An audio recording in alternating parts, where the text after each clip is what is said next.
कि दुनिया में मेरी निगाह में ये अकेली जात है मुहम्मदुर रसूलुल्लाह सल्लल्लाहु अलैहि वसल्लम की कि जिनकी एक एक बात के लिए आई विटनेस मौजूद है, आंखों देखा हाल।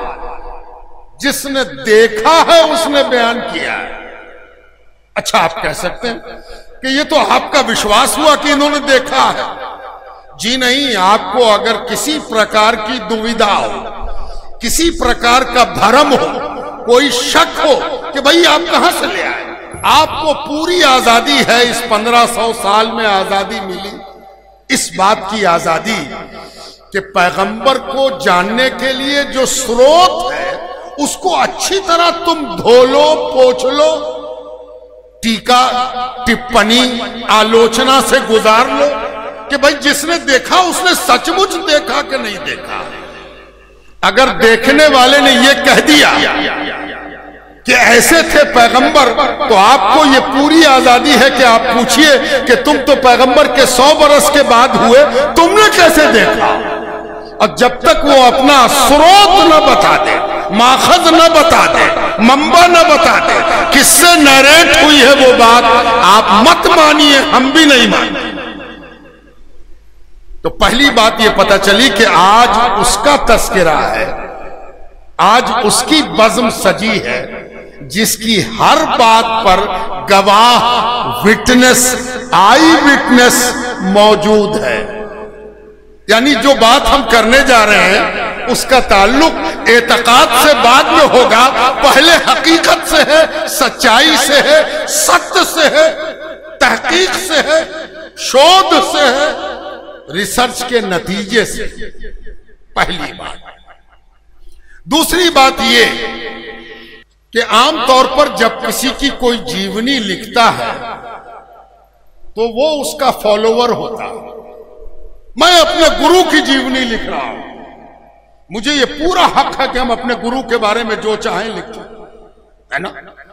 अपने गुरु को जिस महिमा मंडित करने से गुजार दें हम, 6 महीने में ये किया, 2 बरस में ये किया, 4 बरस में ये किया, 6 बरस में ये किया, 10 बरस में ये कर दिया। मेरा गुरु है, हमको पूरा अधिकार है कि हम अपने गुरु के प्रति अपनी आस्था को जैसे चाहे वैसे उजागर करें।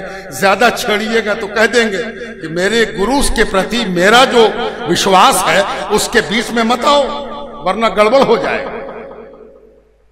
मैं आपसे क्या कहूं, आज जिसका जिक्र हम लेके बैठे हैं उसका जिक्र करने वाले वो हैं जिन्होंने दुश्मनी से आगाज किया है। शत्रुता, शत्रु थे, सामने के शत्रु। उनका मन करता था कि कैसे इसको मॉडल, कैसे इसको खत्म कर दो, कैसे इसकी नरेटिव चीज।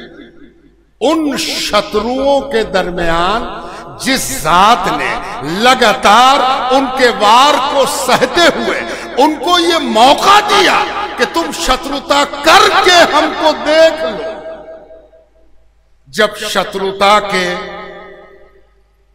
तीर समाप्त हो जाए, तुम्हारे तरकश में कोई तीर न बचे, सारे तीर चला लो।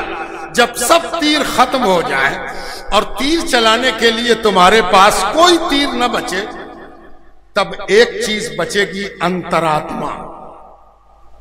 उसका तीर भी निकाल लेना और हो सके तो वो मुझ पर चला लेना, और चलाने के नतीजे में जो लहू निकले वो तुम्हारा है, मेरा नहीं। आज उसका जिक्र है। यानी आज हम एक ऐसी जात का तस्करा कर रहे हैं जिनके मानने वालों की तादाद जो उनकी निगाहों के सामने उनको मान रही थी, उसका 80% दुश्मनों पर मुश्तमिल था, जो दुश्मनी करके थक गए थे और फिर आपके हाथ पर ईमान ले आए। आज उनका जिक्र है। कभी कभी हम इस बात की कोशिश करते हैं कि हम अगर पुराने हैं, प्राचीन हैं, तो फिर हम किसी को आंख नहीं लगाते। इनके बाप तो मेरे साथ बैठे हुए हैं, इनके दादा तो मेरे साथ खेलते थे, इनके ऐसा तो मेरा बेटा है, पोता है। ये कह के हम किसी को महत्वहीन कर देते। कोई महत्व नहीं, तुम क्या हो, तुम क्या चीज हो। आज जिस ज़ाते पाक का तस्करा लेके मैं बैठा हूं वो आखिरी नबी है।